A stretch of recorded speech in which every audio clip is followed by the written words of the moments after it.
मेरे प्रिय शिष्यों, आप सभी का स्वागत है एक्सपी क्लासेस में। आइए आज हम आपके लिए लेकर आए हैं कक्षा 12 के हिंदी काव्य के अंतर्गत ये श्रद्धा मनु नामक अध्याय है जो जयशंकर प्रसाद के कामायनी से लिया गया है, जिसमें जयशंकर प्रसाद जी ने देव संस्कृति के विनाश के बाद जो नई मानव सभ्यता विकसित हुई उस पर प्रकाश डाला है और उसकी एक मनोवैज्ञानिक कहानी प्रस्तुत की है।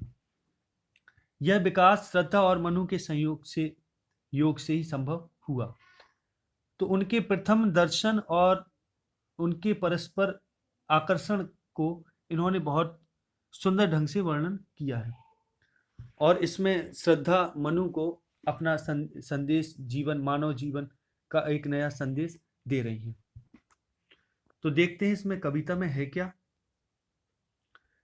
श्रद्धा मनु से कहती है, कौन हो तुम संस्कृति जल निधि, तीर तरंगों से फेंकी मणि एक। कि आप कौन हैं? संस्कृति अर्थात संसार, जल निधि अर्थात समुद्र, कि संसार रूपी समुद्र के किनारे तरंगों से फेंकी मणि एक। कि जैसे समुद्र की लहरें जब अपनी तरंगों से मणि रत्नों को किनारे फेंक जाती हैं, वैसे ही आप इस संसार रूपी समुद्र के किनारे इसी संसार की लहरों से फेंके गए एक मणि के समान आप प्रतीत हो रहे हैं। आप कौन हैं? और कर रहे निर्जन का चुपचाप प्रभा की धारा से अभिषेक। कि इस निर्जन और एकांतिक वातावरण का आप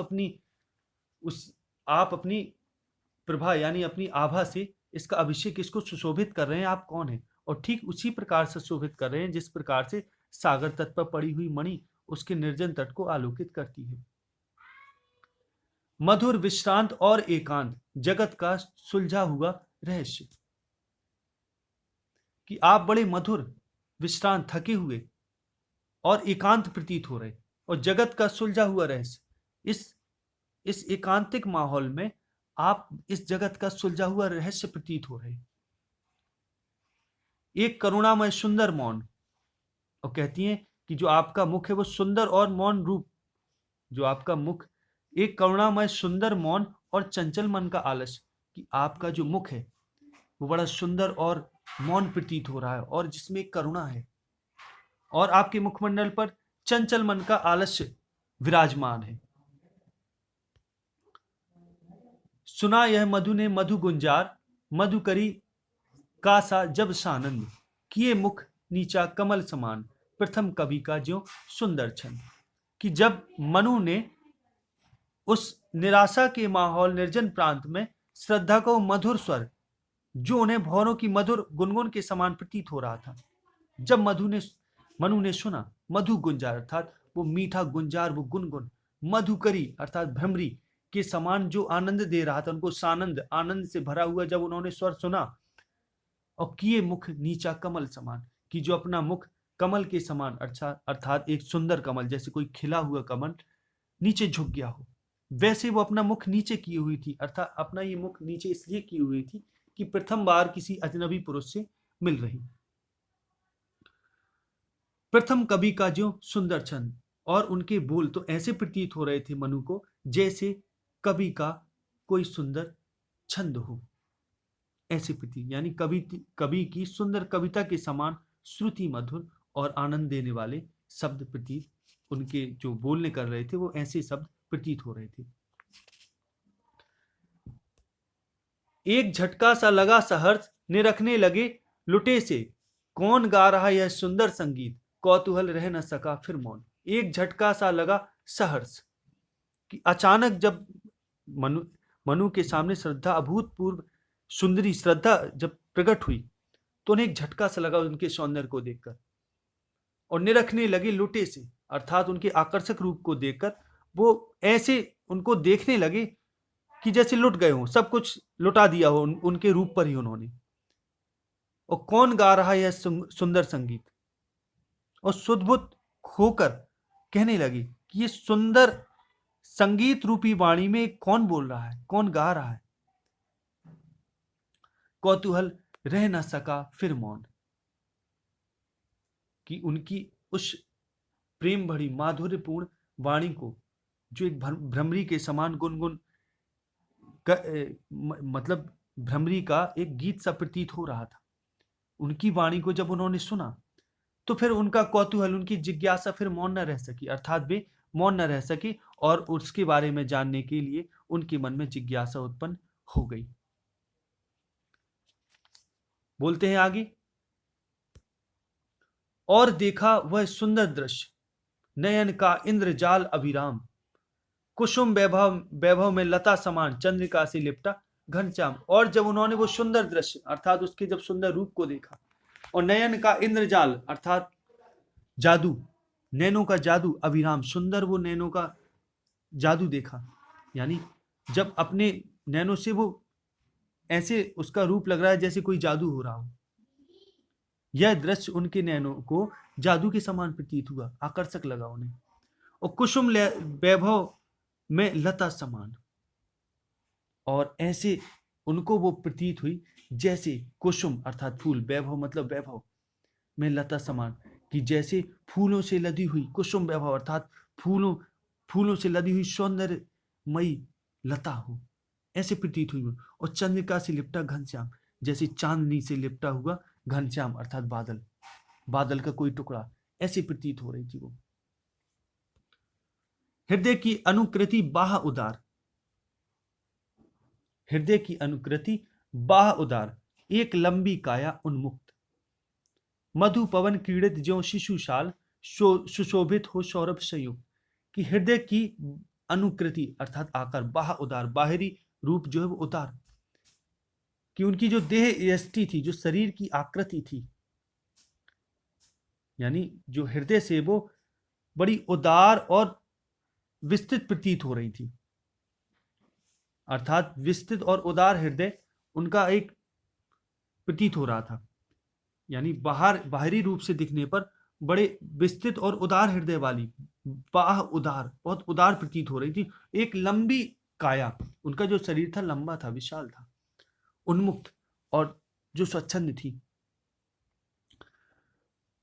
मधु पवन कीड़ित, यानी जो मधु पवन अर्थात जो मंद मंद बहने वाली जो पवन होती है, कीड़ित उसमें अटखेलियां करता हुआ, ज्यों शिशु साल, जैसे शिशु छोटा साल का वृक्ष जैसे पवन में अटखेलियां करता है, वैसे ही वो प्रतीत, उनका रूप वैसे ही प्रतीत हो रहा था। सुशोभित हो सौरभ संयुक्त, जो सुशोभित हो रहा था सौरभ संयुक्त, सुगंध से भरा हुआ, कि जैसे मंद मंद जो सुगंधित वायु चलती है उसमें वो ऐसी प्रतीत हो रही थी, यानी मंद मंद सुगंधित वायु में जैसे छोटे छोटे साल का वृक्ष अटखेलियां करता है, वैसे ही उनका पूरा शरीर, वो सौंदर्यमय शरीर सुगंध से परिपूर्ण होकर वहां शोभायमान हो रहा था। मृषण गांधार देश के नील, मृषण अर्थात चिकनी, गांधार देश के नील रोम वाले मेषों के चर्म ढक रहे थे उसका बपू कांत, बन रहा था वह कोमल वर्म। कि अब जो उनका जो शरीर है, जो शरीर में जो वस्त्र हैं वो चिकनी, और गांधार यानी गांधार देश में नीले रंग के जो भेड़ होते हैं उनके गांधार देश के नील रोम वाले यानी नीले रोमों वाले जो भेड़ होते, मेष अर्थात भेड़, उनकी चर्बी अर्थात उनके चर्म से बना हुआ जो उनका वस्त्र था वो पहने हुई थी। यानी नीले भेड़ वाले जो गांधार देश में जो नीले बालों वाली जो भेड़ें पाई जाती हैं, उनकी उनकी चमड़ी से उनका वस्त्र बना हुआ था, वो वस्त्र वो धारण करी थी। ढक रहे थे उसका बपू कांत, जो वस्त्र उनका बपू कांत, जो उनका सुंदर, कांत अर्थात सुंदर और बपू अर्थात शरीर, उनका सुंदर शरीर, वो वस्त्र वो चर्म वो ढक रही थी, ढक रहे थे। बन रहा था वह कोमल वर्म, कि जो ढके हुए ऐसे प्रतीत हो रहा था जैसे ये सुरक्षा प्रदान कर रहा हो और एक कवच हो, वर्म अर्थात कवच, कि जो भी वो नीले भेड़ की खाल से बने हुए उनके जो वस्त्र थे उनको सब प्रकार से सुरक्षा प्रदान कर रहे थे। नील परिधान बीच सुकुमार, खुल रहा मृदुल अध खुला अंग, कि उन नीले परिधान, नीले वस्त्रों के बीच में सुकुमार अर्थात कोमल, खुल रहा मृदुल अध खुला अंग, कि जो भी उनके अध खुले अंग थे वे बड़े कोमल और सुकुमार दिख रहे थे, वो दिखाई दे रहे थे, यानी उसी वेशभूषा में कहीं कहीं जो उनका शरीर जो अध खुला रह गया था, वो कोमल और सुकुमार उनके अंग उस शरीर में दिखाई दे रहे थे। और उन्हें देखकर ऐसा प्रतीत हो रहा था जैसे खिला हो ज्यों बिजली का फूल, मेघवन बीच गुलाबी रंग, कि मेघों के बीच में गुलाबी रंग का जो बिजली का फूल खिला हो, ऐसे प्रतीत हो रहा था। यानी जो उन्हीं वस्त्रों के बीच जैसे उनका जो शरीर है वो बिजली का फूल सा प्रतीत हो रहा था, ठीक उसी प्रकार से जैसे नीले बादलों के बीच में गुलाबी रंग का सुंदर बिजली का फूल का खिलना, अर्थात बिजली का अचानक दौड़ जाना। तो इस प्रकार से उनका शरीर उन परिधानों के बीच में चमक रहा था।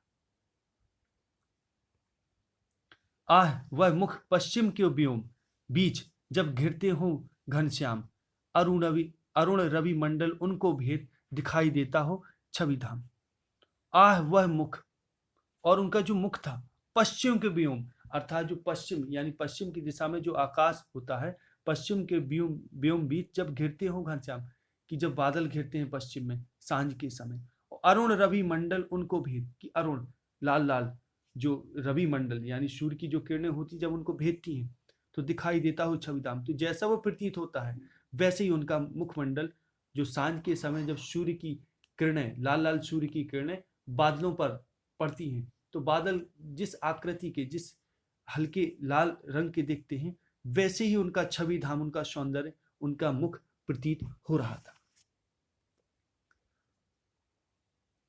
घिर रहे थे घुंघराले बाल अंश अवलंबित मुख के पास, और उनके जो घुंघराले बाल थे यानी जो उनकी लटें थी, बाल थे, वो अंश अर्थात कंधे के पास अवलंबित, अंश अवलंबित मुख के पास, कि मुख के पास वो लटक रहे थे, अवलंबित अर्थात लटक रहे मुख के पास, यानी वो उनके जो बाल थे कंधे से होते हुए मुख के पास लटक रहे थे। और नील घन सावक से सुकुमारो, ऐसे प्रतीत हो रहे थे जैसे नीले आकाश में घन शावक, जो घन अर्थात बादलों के जो छोटे छोटे टुकड़े हैं, शावक अर्थात बच्चे यानी टुकड़े, से सुकुमार सुधा भरने को विधु के पास हो, ऐसे प्रतीत हो रहे थे वे कि जैसे बादल के छोटे टुकड़े सुधा अमृत भरने के लिए विधु अर्थात चंद्रमा के पास गए हों, ऐसी उनके बाल उनके मुख के पास लटके हुए ऐसे ही प्रतीत हो रहे जैसे कोई बादल चंद्रमा के पास, बादल के टुकड़े चंद्रमा के पास सुधा अर्थात अमृत भरने को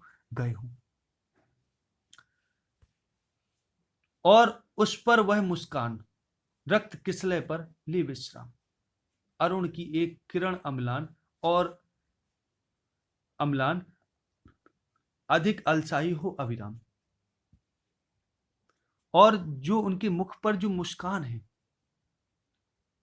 जो उनके मुख पर मुस्कान है, और जो उनके मुख पर मुस्कान है वो ऐसी लग रही जैसे लाल, हल्के लाल यानी रक्त किसले पर ले विश्राम, की हल्के किसले अर्थात कोपलें, जो लाल रक्तिम लाल कलर की जो नई नई कोपलें होती हैं, जिन पर सूर्य की अलसाई सी स्निग्ध किरणें विश्राम ले रही हो, ऐसी वो प्रतीत हो रही थी। अर्थात उनके मुख पर जो मुस्कान थी वो ऐसी लग रही थी जैसे कोपलों पर सूर्य की अलसाई सी किरणें जब पड़ती हैं तो जैसी वो प्रतीत होती है कोपले, वैसी उनके चेहरे पर मुस्कान प्रतीत हो रही थी। कि अरुण की एक किरण अम्लान और अधिक अलसाई हो अविराम, अविराम अर्थात सुंदर, कि उनके मुख पर वो मुस्कान ऐसे प्रतीत हो रही जैसे अरुण अर्थात सूर्य की किरण अम्लान, अम्लान अर्थात स्निग्ध, और स्निग्ध जो किरण होती है अर्थात स्निग्ध किरण का अर्थात है कि वो बिना मैली कुचली स्वच्छ किरण, वो उनके मुख पर विश्राम ले रही हो ऐसी प्रतीत हो रही थी, अलसाई हुई विश्राम लेती हुई। कहा मनु ने नभ धरणी बीच बना जीवन रहस्य निरूपाय, एक उल्का सा जलता भ्रांत शून्य में फिरता हूं असहाय। कहा मनु ने, अब मनु ने उत्तर दिया, अब कहा मनु ने नभ धरती बीच बना जीवन रहस्य उपराय, कि इस नभ आकाश और धरती के बीच जो मेरा जीवन है वो रहस्यमय है और निरुपाय बन गया। कि पृथ्वी और आकाश के बीच इस एकाकी स्थान में कि जीवन एक पहेली बना हुआ है, एक रहस्य बन गया। एक उल्का सा जलता भ्रांत शून्य में फिरता हूं असहाय, कि जैसे उल्का, उल्का अर्थात टूटा हुआ तारा, शून्य अर्थात आकाश में जिस प्रकार से फिरता है, एक उल्का सा जलता भ्रांत शून्य में फिरता हूं असहाय। कि मनु कहते हैं, जवाब देते हैं, उसको उत्तर देते हैं श्रद्धा को, कहते हैं कि मैं वैसे ही प्रतीत हो रहा हूं कि जैसे मैं तो उस उल्का पिंड की तरह, जैसे उल्का पिंड आकाश में भटकता है शून्य में जलता हुआ इधर उधर, वैसे ही इस एकांकी संसार में, जहां कोई नहीं, इस निर्जन संसार में मैं अकेला असहाय भटक रहा हूं। कौन हो तुम बसंत के दूत, विरस पतझड़ में अति सुकुमार, घन तिमिर में चपला की रेख, तपन में शीतल मंद बयार। कि मनु कहते हैं, श्रद्धा से पूछते हैं, कहते हैं कि आप कौन हैं जो मुझे बसंत के दूत के रूप में प्रतीत हो रहे, कि जो बसंत का एक संदेश दे रहे, और विरस, इस रसहीन पतझड़ में अति सुकुमार, किस एकाकी, इस एकांत वातावरण में आप मुझे अति सुकुमार, बहुत कोमल प्रतीत हो रहे, बहुत सुंदर, आप कौन हैं। उनसे पूछते कि आप कौन हैं जो मुझे वसंत का संदेश दे रही हैं, आप कौन हैं।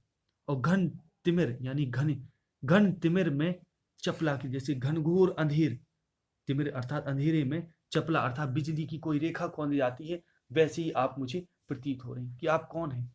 और तपन में शीतल मंद बयार, जैसे घनघोर तपन में आप मुझे शीतल सुगंधित उस बयार अर्थात वायु की तरह प्रतीत हो रही, आप कौन हैं। लगा कहने आगंतुक व्यक्ति, मिटाता उत्कंठा सविशेष, दे रहा कोकिल सानंद,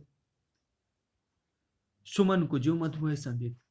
अब वो अपना परिचय देते हुए, आगंतुक अर्थात जो आया हुआ व्यक्ति होता है, वो अपना परिचय देते हुए कहता है। अब आया हुआ व्यक्ति इधर श्रद्धा है। श्रद्धा अपना परिचय देते हुए कहती है, कि अपनी उत्कंठा को मिटाते हुए कहती हैं,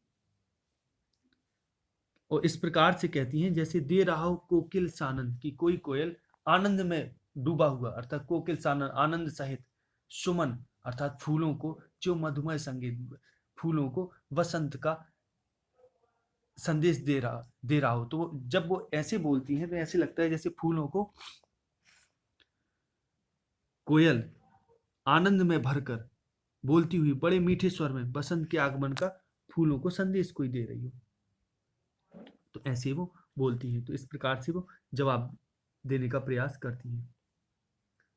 भरा था मन में नव उत्साह, सीख लूं ललित कला का ज्ञान। और आगे कहती हैं कि मन में मेरे नया उत्साह भरा था, और सोचा कि सीख लूं ललित कला का ज्ञान। ललित कला अर्थात गायन, वादन, नृत्य आदि।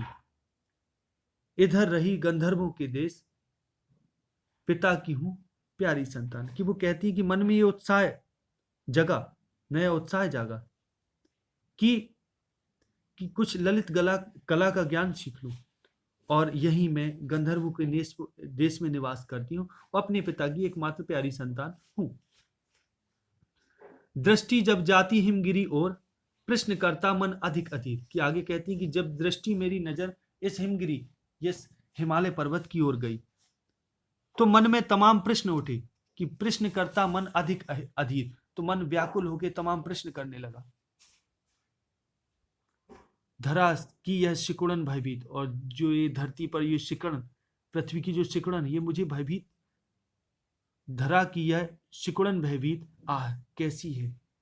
कि मुझे मन में लगा कि ये धरती पर ये सिकुड़न कैसी है, और क्या है पीर, क्या कष्ट है। कि मुझे लगा कि इसमें निवास करने वाले लोगों की पीड़ा क्या है, उनका कष्ट क्या है। इस प्रकार से वो श्रद्धा कहती है मनु से। बढ़ा मन और चले ये पैर। कि जब मन में और प्रश्न बढ़े, पीड़ा बढ़ी, तो ये पैर अचानक चलने लगे। शैल मालाओं का श्रृंगार, आंख की भूख मिटी है देख, आह कितना सुंदर संभार।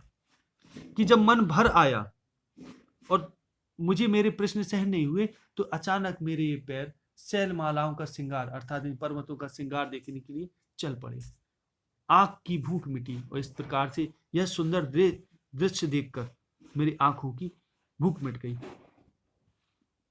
अर्थात जो मेरी उत्कंठा थी वो इस सौंदर्य को देखकर शांत हो गई। और लगा आह कितना सुंदर साभार, और कितनी अद्भुत है इस हिमालय की सौंदर्य संपन्नता, संभार अर्थात संपन्नता, सौंदर्य संपन्नता कितनी सुंदर है। यहां देखा कुछ बलि का अन्न, भूत हित रत किसका यह दान। और यहां मैंने कुछ बलि का अन्न अर्थात ऐसा अन्न जो व्यक्ति भोजन करते समय पशु पक्षियों के लिए डाल देता है, अपने उससे कुछ अंश भोजन का निकाल के डाल देता है, उसको बोलते हैं बलि का अन्न।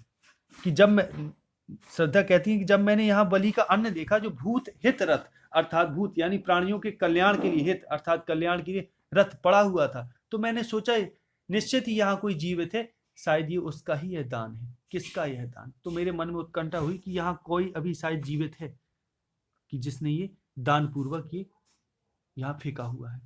इधर कोई है अभी सजीव। हुआ ऐसा मन में अनुमान, तो मन में लगा कि कोई जीवित है, ऐसा मन में अनुमान हुआ। मैंने सोचा तपस्वी क्यों हो इतने क्लांत, वेदना का यह कैसा वेग। आह तुम कितने हताश, कितने अधिक हताश, बताओ यह कैसा उद्वेग। तो आगे वो कहती है कि हे तपस्वी, आप इतने क्लांत थके हुए क्यों प्रतीत होते हो, और आपके हृदय पर ये उदासी और इतनी वेदना की तीव्रता क्यों मड़ रही है। कि वेदना का यह कैसा वेग, आह तुम कितने अधिक हताश, की अरे आप कितने अधिक हताश प्रतीत हो रहे हो, बताओ यह कैसा उद्वेग, कि आपके हृदय में यह क्षोभ कैसा, विक्षोभ कैसा, उद्वेग कैसा। दुख की पिछली रजनी बीच विकसता सुख का नवल प्रभात, एक पर्दा यह झीना नील जिसमें छिपाए हैं, जिसमें सुख का। कि आगे कहती हैं कि दुख की जो पिछली काली रात होती है, दुख की पिछली रजनी अर्थात रात, जो पिछली जो रात होती है उसी के बीच तो सुख का नया सवेरा, नया प्रभात, नवल प्रभात अर्थात नया सवेरा होता है, विकसित होता है। एक पर्दा यह झीना नील, ये जो बीती हुई रात की जो झीने नीले जो ये आकाश है, ये एक पर्दा यह झीना नील छिपाए है जिसमें सुख गात। ये जो दुख है वो एक झीना पर्दा है कि जो इस आकाश के बीच एक सुख छिपाए हुए है अपने में, कि जिसके बीच इस सुख, इसी दुख के बीच तो सुख, इसी दुख रूपी पर्दे के बीच तो सुख छिपा हुआ है। जिसे तुम समझे हो अभिशाप, जगत की ज्वालाओं का मूल, ईश का वह रहस्य वरदान, कभी मत जाओ इश्को भूल। कि आगे कहती है कि जिसको तुम साप समझते हो, अभिशाप समझते हो, वो जगत की ज्वालाओं, वह जगत की ज्वालाओं अर्थात पीड़ाओं का मूल है। कि जिसे आप अभिशाप समझते हो और समझते हो कि संसार की पीड़ा है, कि वही तो इस जगत का मूल है। क्योंकि यही पीड़ा मनुष्य को सुख की प्राप्ति के लिए प्रेरित करती है। जगत की ज्वालाओं का मूल, कि जगत की ज्वालाएं हैं, जो प्रेरणाएं हैं, उनका मूल है। कि जिसको आप अभिशाप समझ रहे हो, इस प्रलय को, इस विनाश को, ये विनाश नहीं है, यही तो नए संसार की ज्वालाओं का मूल है। यही दुख, यही ज्वालाएं हमें प्रेरित करती हैं सुख प्राप्ति के लिए। और ईश का वह रहस्य वरदान, कभी मत जाओ इसको भूल। ये तो ईश्वर का वह रहस्यमय वरदान है, कभी इसको भूलना मत। लगे कहने मनु शहीद विषाद, मधुर मारुत से ये उच्छ्वास, अधिक उत्साह है तरंग अभात, उठाते मानस में सविलास। कि अब लगे कहने मनु सहित विषाद, कि अब श्रद्धा की बातें सुनकर विषाद अर्थात दुख में भरकर मनु कहने लगे कि मधुर मारुत अर्थात जो मधुर, जो सुगंधित, मंद मंद जो सुगंध वायु होती है, मारुत अर्थात वायु, सुगंधित जो शीतल जो मंद सुगंधित वायु होती है, से ये उच्छ्वास, कि जब तुम जो बोल रही हो, तुम्हारे उच्छ्वासों के द्वारा आनंद प्रदान करने वाले जो उच्छ्वास, यानी जो तुम बोल रही हो, बोलने में जो ऐसे प्रतीत हो रहा है जैसे शीतल मंद सुगंधित वायु के समान उच्छ्वास तुम्हारे प्रतीत हो रहे, और अधिक उत्साह तरंग अभात। उच्छ्वास अर्थात सांसों का लेना और छोड़ना, कि जो शब्द निकल रहे इसी में अधिक उत्साह तरंग अबाध, किससे मुझे अधिक उत्साह प्रतीत हो रहा है कि जो अबाध अर्थात बिना रुके जो तरंगों के समान मुझ पर तुम्हारे शब्द प्रवेश कर रहे, मैं इनको अनुभव कर रहा हूं, उठाते मानस में सविलास, कि मेरे मन में ये आनंद उत्पन्न कर रहे। किंतु जीवन कितना निरुपाय, लिया है देख नहीं संदेह। कि मनु कहते हैं कि लेकिन मैं क्या करूं, ये जीवन बड़ा मुझे निरुपाय निस्सहाय प्रतीत होता है, ये मैंने देख लिया है, उसमें मुझे संदेह नहीं बचा। निराशा है जिसका कारण सफलता का वह कल्पित की, कि जिसका कारण निराशा है और सफलता का वह कल्पित की, कि जो जीवन तो सफलता की कल्पनाओं का केवल घर है, कि निराशा है जिसका कारण सफलता का वह कल्पित की, कि जो जीवन है वो सफलता की कल्पनाओं का केवल घर है, किंतु वास्तव में यदि विचार करके देखा जाए तो जीवन का परिणाम निराशा ही तो है, क्योंकि मृत्यु अवश्यंभावी है, निश्चित है, वो तो होगी एक दिन। कहा आगंतुक ने सस्नेही, अरे तुम इतने हुए अधीर, हार बैठे जीवन का दांव। कि आगंतुक ने अर्थात आए हुए व्यक्ति, आगंतुक अर्थात आए हुए व्यक्ति यानी श्रद्धा ने कहा, सस्नेह बड़े प्रेम पूर्वक कहा, बड़े प्रेम स्नेह भाव से कहा, अरे तुम इतने अधीर, कि आप इतने अधीर अधैर्यवान कैसे हो गए। हार बैठे जीवन का दांव, जीतते मरकर जिसको भी, कि आप उस जीवन का यानी निराश होकर उस जीवन का दांव हार गए, कि जिसको कर्मशील साहसी पुरुष जीतते मरकर जिसको भी, कि मरकर भी जिसको जीतने का प्रयास करते हैं, कि आप इतने हताश और उदास कैसे हो सकते। तप नहीं केवल जीवन सत्य, करुण यह क्षणिक दीन अवसाद। कि आगे कहती हैं कि हे तपस्वी, केवल तपस्या ही जीवन का सत्य नहीं है, करुण यह क्षणिक दीन अवसाद, कि जो अवसाद है ये तो केवल क्षणिक है, यानी दीनता और करुणा के जो भावों से उत्पन्न तुम्हारी ये मन स्थिति है वो तो क्षणिक है। करुण यह क्षणिक दीन अवसाद, अवसाद अर्थात कष्ट। तरल आकांक्षा से भरा है, से है भरा सो रहा आशा का आह्लाद। कि तरल आकांक्षा, कि जीवन की जो प्रकृति की जो अभिलाषाएं हैं, जो आशाएं हैं, कि जीवन जो है वो तो आशाओं और प्रसन्नता से भरा हुआ है, आकांक्षाओं से भरा हुआ है, अभिलाषाओं से, और सो रहा आशा का आह्लाद।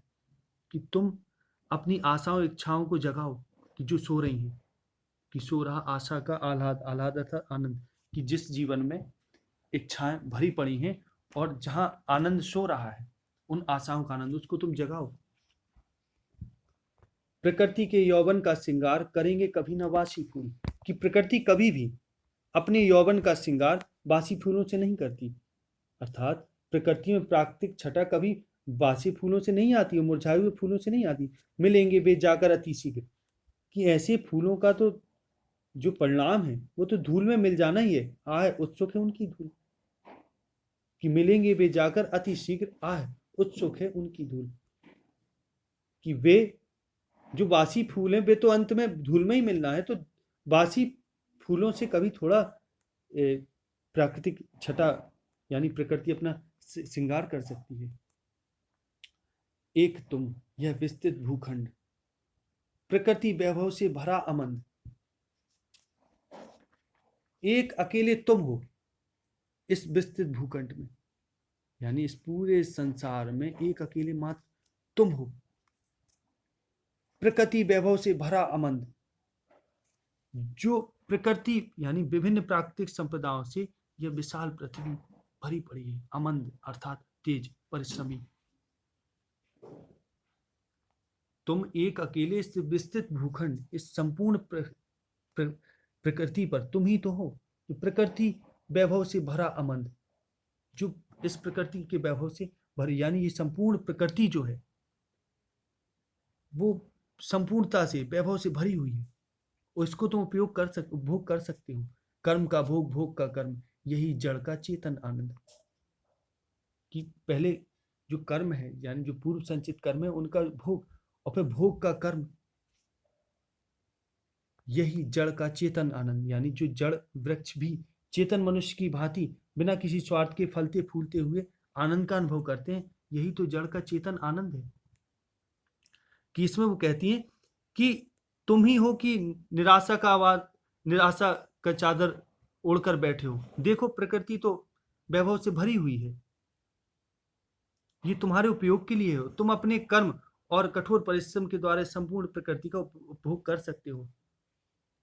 और हम तो वैसे भी सभी मनुष्य जो पूर्व संचित कर्म होते हैं, उनके परिणाम को इस धरती पर भोगते हैं, विभिन्न जो प्राकृतिक वैभव उनका उपयोग करते हैं, और आगामी जन्मों के लिए फिर हम दूसरे कर्म करते हैं और संचय कर लेते हैं उन्हीं कर्मों को। तो कर्म का भोग, भोग का कर्म, यही जड़ का चेतन आनंद।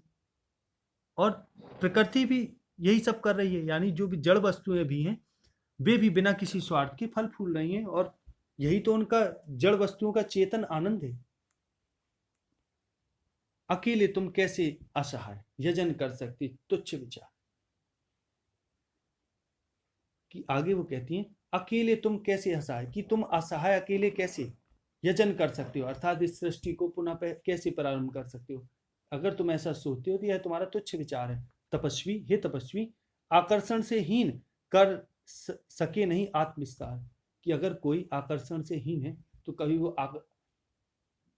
आत्मविस्तार नहीं कर सकता, यानी अपना विकास नहीं कर सकता। तो इस प्रकार से कहती हैं कि तुम अकेले अगर ऐसा सोचते हो कि तुम असहाय हो,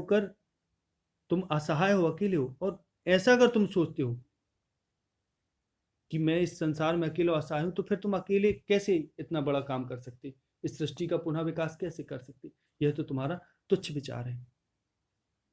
तपस्वी आकर्षण से हीन कर सके नहीं आत्मविस्तार। कि जो व्यक्ति आकर्षण से हीन है वो उसका आत्मविस्तार नहीं होता, अर्थात तुम आत्म कल्याण नहीं कर सकते, यानी तुम सृष्टि को आगे नहीं बढ़ा सकते। समर्पण लो सेवा का सार, सजल संस्कृति का यह पतवार। कि आगे कहती हैं कि मानवता के कल्याण के लिए मैं अपना समर्पण तुम्हें करती हूँ। समर्पण लो सेवा का सार, वह समर्पण लो जो सेवा का सार तत्व है, मैं तुम पर अपना समर्पण करती हूँ। सजल संस्कृति का यह पतवार, कि जो जल से भरी हुई संपूर्ण सृष्टि है, ये संसार जो जलमग्न है, ये इसमें मेरा समर्पण पतवार की भांति काम करेगा। अर्थात यहाँ श्रद्धा अपने आप को इनकी जीवन संगिनी बनाना चाहती है मनु की। तो कहती है सृष्टि के कल्याण के लिए, सृष्टि को आगे बढ़ाने के लिए मैं अपने आप को तुम पर समर्पित करती हूँ। तो मेरा ये समर्पण स्वीकार करो कि जो इस डूबे हुए संसार में एक मानवता को नई दिशा देगी और ये पतवार का काम करेगी। आज से यह जीवन उत्सर्ग इसी पद तल में विगत विकार। कि आज से मैंने ये जीवन तुम पर निछावर कर दिया, उत्सर्ग कर दिया, और इसी पद तल में विगत विचार, अर्थात जो विकार, विगत अर्थात बीते हुए जो विकार हैं, वो इसी पद पे, इसी स्थिति में आज से ही मैं तुम पर सब समर्पण करती हूँ। मुझे पीछे के तुम्हारे गुण दोष आदि से कोई लेना देना नहीं है। इस प्रकार से वो कहती है कि मुझे आप में जितनी चाहे जितनी बुराइयां दोष, मुझे उनसे कोई लेना देना नहीं। मैंने तो आपके सम्मुख आत्मसमर्पण करके आपको अपना जीवन साथी बनाने का निर्णय किया है, वह कभी नहीं बदलेगा। इसी पद तल पर, यानी वो यही पद रहेगा, अब कभी नहीं बदलेगा। बनो संस्कृति के मूल रहस्य, तुम्ही से फैलेगी वह बेल। कि आगे वो कहती हैं कि इस संस्कृति अर्थात इस संसार के मूल रहस्य बन जाओ। कि आप तो जीवन मरण के मूल रहस्यों को जानने वाले हैं, तो आप इस संस्कृति अर्थात संसार के मूल रहस्य बन जाओ, और तुम्ही से फैलेगी वह बेल।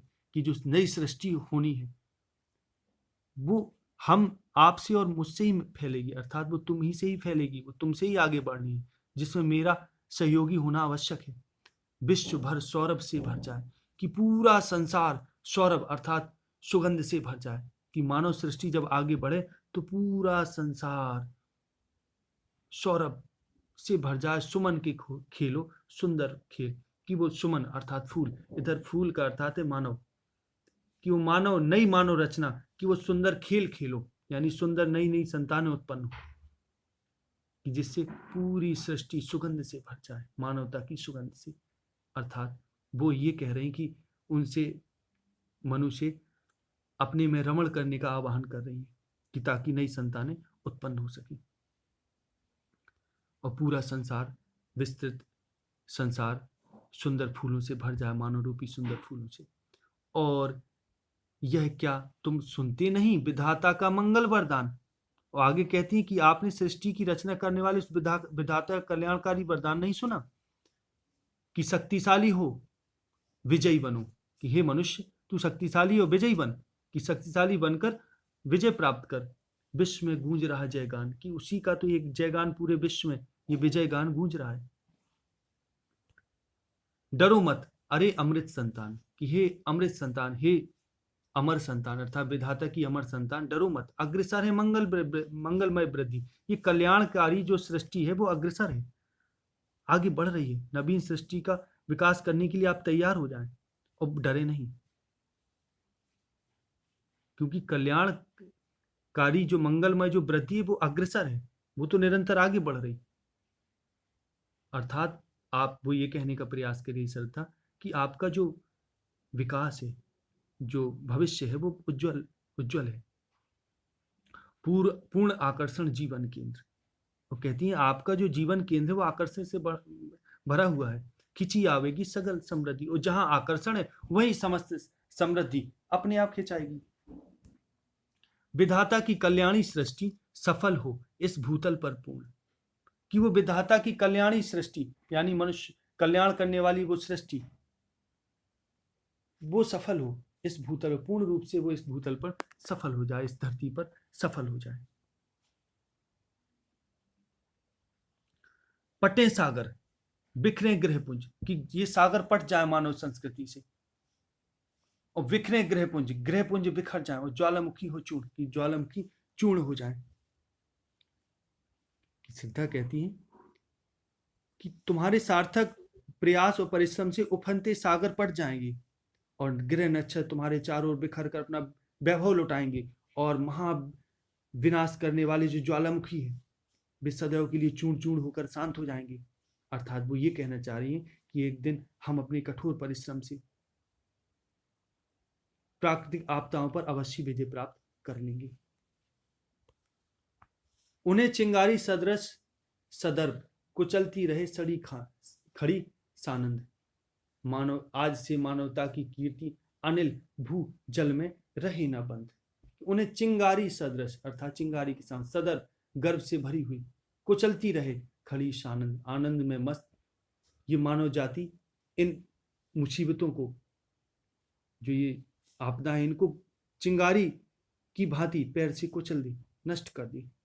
कहती हैं कि तुम तो ये सब निराशा को त्याग दो और कर्म में बस लग जाओ, कि ग्रह नक्षत्र और ज्वालामुखी जैसी जो आपदाएं हैं उनको ये मानव जाति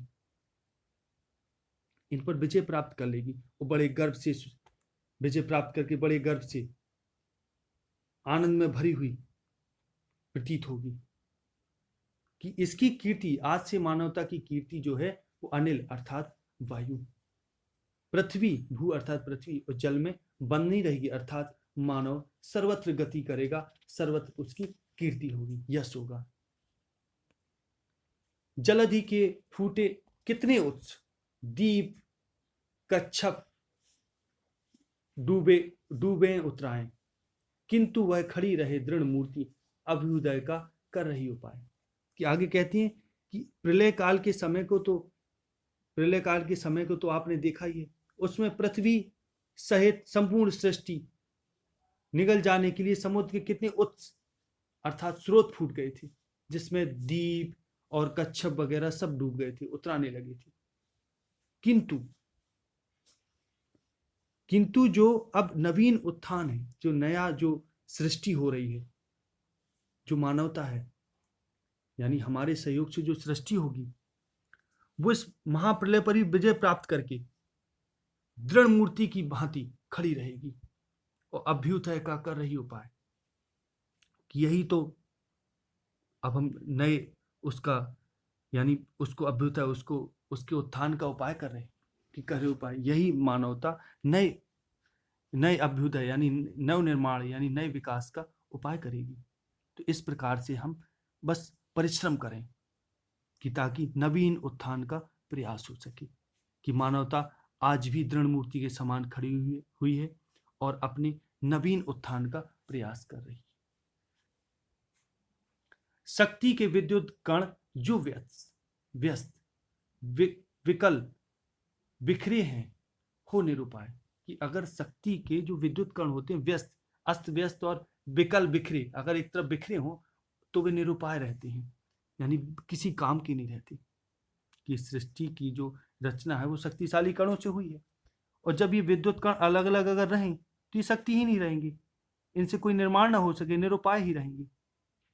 समन्वय उसका करे समस्त, कि अगर उनका सबका समन्वय इकट्ठा कर लिया जाए तो विजयिनी मानवता हो जाए, कि संपूर्ण मानवता विजयिनी हो जाए, अर्थात नई सृष्टि का पूर्ण विकास हो जाए, यानी मानवता अपने पूर्ण विकास में प्रतिष्ठित हो जाए। इस प्रकार से ये कहने का प्रयास करेंगे श्रद्धा कि मेरे और तुम्हारे सहयोग से पुनः, यानी स्त्री और पुरुष शक्ति के दो स्रोत हैं, अगर दोनों मिल जाएंगे तो ये मानवता पुनः पूर्ण रूप से विकसित हो जाएगी। तो इसलिए मेरा और तुम्हारा मिलना अति आवश्यक है। तो इस प्रकार से ये